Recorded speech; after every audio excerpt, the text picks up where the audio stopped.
Nous en avons largement fait. Le Grand Israël, Marilyn, ça n'est pas ça. Le Grand Israël, c'est du Nil jusqu'à l'Euphrate. Il arrivera un jour où nous l'aurons aussi. Pour l'instant, en tout cas, cette rive occidentale que nous avons, nous devons la garder. C'est non seulement une raison de sécurité, mais aussi une raison de droit.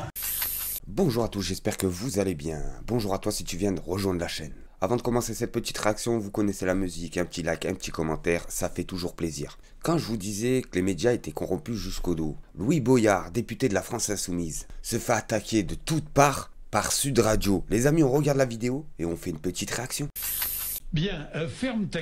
On va s'occuper de toi. Ça, c'est pas moi qui vous le dis. Vous avez compris. Il y a des armes qui servent derrière à tuer des Palestiniens. Oh, écoutez-moi, franchement. Non, mais écoutez, franchement, député, les filles qui franchement, appellent. voilà, on en revient. Et ça fait un an qu'on nous colle, qu'on nous trouve la petite polémique, le petit truc, sans rire. Quand est-ce qu'à un moment, on aura le droit de parler honnêtement de ce qui est en train de se passer aujourd'hui à Gaza? C'est moi qui pose des questions, vous les réponses, je le répète sans cesse. Voilà, je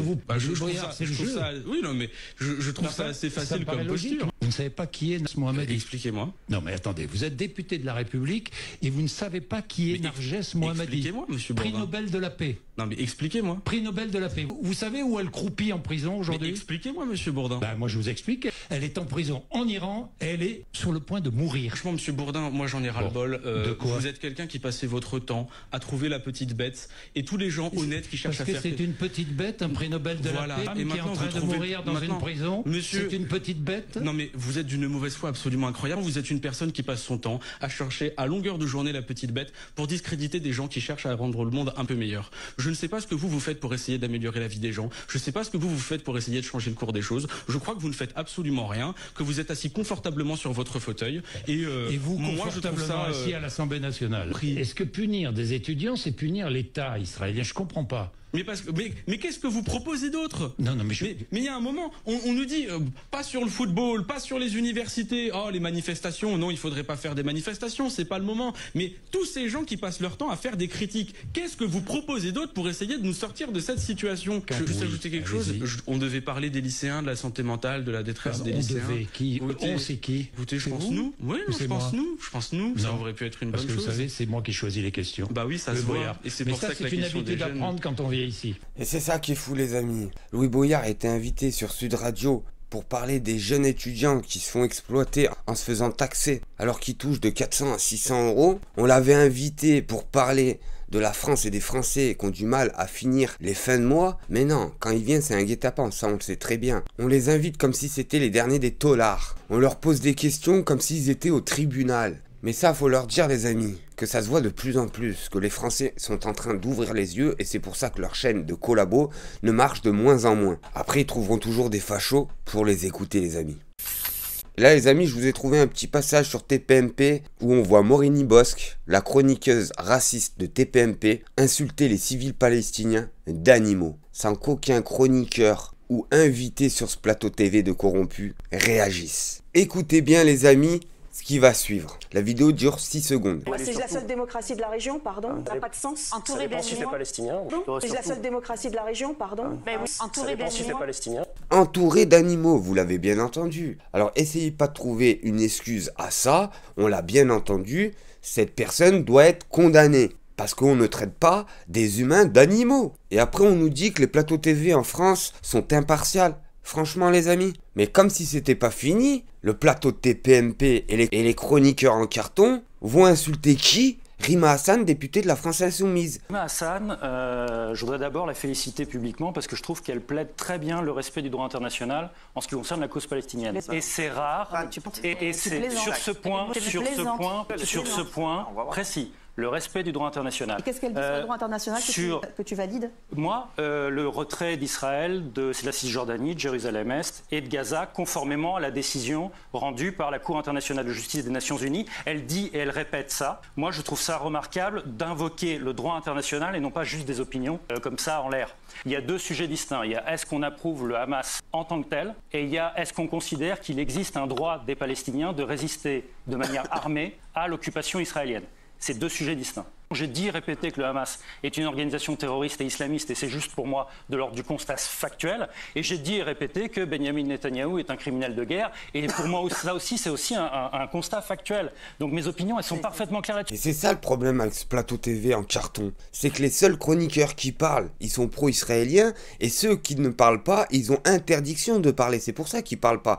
Parce que s'ils commencent à parler et dire la vérité, bah ils vont suivre le même passage que Thomas Guénolé. Tout simplement, les amis. Parce qu'il a dit quoi de gravissime? Il a dit que Rima Hassan faisait bien son travail en tant que défenseur des civils palestiniens. Et là, direct, t'as la grosse baleine qui est pas contente. Posez-vous la question pourquoi, les amis? Et là, on a Poutou. Oh, le Poutou qu'on aime. Qui va mettre en PLS en expliquant qu'Israël est un état voyou. Les amis, on regarde la vidéo et on fait une petite réaction. Pas du temps sur la saloperie d'État d'Israël qui est en train de bombarder, de massacrer, et la responsabilité des pays impérialistes ou des pays comme la France qui, par leur soutien conditionnel, deviennent complices de ces massacres-là. Parce qu'aujourd'hui, si Israël se sent capable de faire tout ça, c'est parce qu'elle a été soutenue par les plus grandes puissances. Et aujourd'hui, ça bombarde. Et la difficulté qu'on a, c'est comment on s'en sort et comment le peuple palestinien, ou en tout cas les Gazaouis, et y compris en Cisjordanie, parce que vous avez vu que l'armée israélienne et les colons vont tuer, assassiner des Palestiniens en Cisjordanie. Donc comment on se défend par rapport à ça? Et c'est vrai que c'est le problème d'une bataille, et on aimerait bien qu'il y ait une mobilisation énorme qui permette d'imposer un cessez-le-feu, d'arrêter les bombardements, et au moins, et on passe pas. Et c'est ça le problème, c'est que la plupart des Français veulent l'arrêt des combats en Palestine et au Liban occupé. Le problème, c'est que les médias sont à la solde des milliardaires qui tiennent ce pays. Et ces milliardaires même tiennent aussi la politique. On le voit actuellement, avec Bernard Arnault qui tiendrait le RN d'une main et de l'autre main qui tiendrait la Macronie. Et ça, les amis, vous allez voir aucun youtubeur en parler, hein. Ça, je vous le dis tout de suite, hein. Eux, ils préfèrent vous parler filtré. Eux, ils vous diront pas, ils sont de la droite ou de la gauche. Ils diront, ne votez pas, ça sert à rien. Voilà ce qu'ils diront. Ils choisiront aucun camp. T'auras plus de facilité à diaboliser toute la politique que de choisir un camp dans la politique. Vous voyez ce que je veux dire? Et je vais pas citer non, mais ceux que vous regardez actuellement, la plupart me font penser à des poissons morts. Aucune personnalité, aucun chakra. Et bien sûr, les amis, aucun honneur. Et là, les amis, on a les chroniqueurs de TPMP qui sont pas contents, mais pas contents du tout. Ils sont pas contents de la France Insoumise et surtout du député Louis Boyard de la France Insoumise. Vous allez me poser la question, mais pourquoi ils sont pas contents? De toute façon, ils sont jamais contents. Louis Boyard aurait posé un tweet en expliquant que le football a toujours été du côté des opprimés. Le 11 de l'indépendance en Algérie, le combat de Socrate contre la dictature au Brésil, les clubs de Towi Chips en Afrique du Sud. Devant le Géno de Gaza, les Bleus ne doivent pas accueillir Israël au Stade de France. Les amis, on regarde la vidéo et on rigole tous ensemble. Il a lancé un appel sur Twitter, sur X, pour boycotter le match France-Israël qui aura lieu jeudi 14 novembre au Stade de France. Et moi, je pense que le sport ne doit pas être en politique. Si ça avait été quelqu'un de lambda qui faisait un tweet... Moi, je les ai pas entendus parler comme ça quand on a boycotté la Russie de la fédération sportive. Je l'ai pas entendu parler comme ça quand on a boycotté la boxeuse algérienne qui a gagné les Jeux Olympiques. Et posez-vous la question pourquoi, les amis. Comme ça, pour attiser la haine entre des gens, ça m'aurait pas dérangé. Ça, parce que lui, il sera pas dans la rue quand les gens vont se bagarrer, quand les gens se déchirent entre eux. Je trouve ça irresponsable, vraiment irresponsable. Parce que... C'est quoi le rapport avec les gens qui vont se battre dans la rue? Et de dire aux joueurs français, ne jouez pas contre un pays qui génère des populations civiles. Parce que je le rappelle, les joueurs palestiniens, on les a tous décimés. Et c'est ça le problème. Qu'il emmène le danger dans la rue. Mais oui, on n'est pas loin de l'incitation à la haine raciale. Ah bien sûr, je suis d'accord. Complètement d'accord. Comme d'habitude, le clientèle dégueulasse de LFI depuis le début. Exactement. Ouais, c'est incendiaire. Et effectivement, si devant le stade, il y a des échauffourées, il y a des blessés, on pourra dire qu'il est en partie responsable parce que c'est lui qui jette les gens les uns contre les autres. Moi, je vous dis la vérité. Les joueurs de foot de la France, ils ont juste à dire « Je tombe malade », tout simplement, le jour J. Je tombe malade, que tu es content ou que tu es pas content. Mais vous verrez bien, ils vont pas le faire. Pourquoi? Posez-vous cette question, les amis. Et là, les amis, je vous ai laissé le meilleur pour la fin. Vous connaissez la chaîne. Alors sur I24, on nous explique qu'Israël actuellement et la Jordanie actuelle font partie de l'État d'Israël. Ah ouais? Puis le Grand Israël, c'est du Nil à l'Euphrate. Il arrivera un jour pour une avocate française sur une chaîne diffusée en France, mais oserait dire du fleuve à la mer. Et là, ne vous trompez pas, les amis, c'est une avocate française qui parle. Les amis, on regarde la vidéo et on fait une petite réaction. Le contraire, au niveau de l'annexion. L'annexion réglera le problème. D'abord, je n'aime pas parler de l'annexion parce que même d'un point de vue du droit international, selon la déclaration Balfour, la conférence San Remo, le mandat britannique sur la terre d'Israël, les deux rives du Jourdain à la base, donc Israël actuel plus la Jordanie actuelle, font partie de l'État d'Israël. Nous avons déjà concédé 3/4 de notre... Là, c'est au calme, hein, les amis. Au calme. Il n'y a même pas 2 minutes qui se sont affilées qu'elle nous explique que Israël va absorber 2-3 pays normalement. Alors j'explique bien, jusqu'au Nil, ça veut dire une partie de l'Égypte, jusqu'à l'Euphrate, ça veut dire la Cisjordanie, et je crois un bout de l'Irak et un bout de l'Arabie Saoudite, si je me trompe pas. Territoire à une tribu du Hejaz et au niveau des concessions territoriales, nous en avons largement fait. Le Grand Israël, Marilyn, ça n'est pas ça. Le Grand Israël, c'est du Nil jusqu'à l'Euphrate.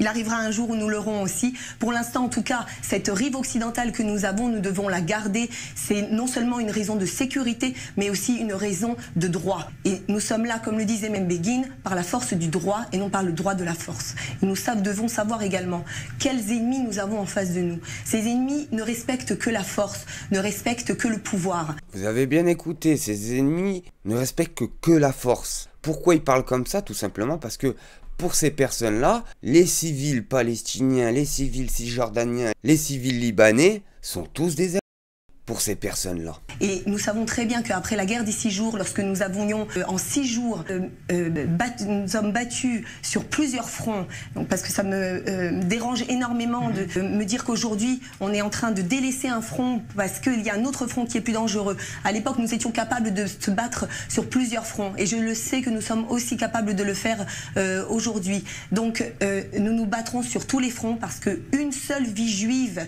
qui est prise, c'est un désespoir, c'est une détresse terrible, c'est un monde entier qui disparaît et nous ne pouvons pas nous le permettre. Et là, vous l'avez bien entendu, hein, elle a dit une seule vie J et pas une seule vie israélienne. Posez-vous la question pourquoi, les amis. Nous ne pouvons pas nous permettre d'avoir des vies juives qui disparaissent en Judée-Samarie, tout ça pour privilégier un front ou un autre.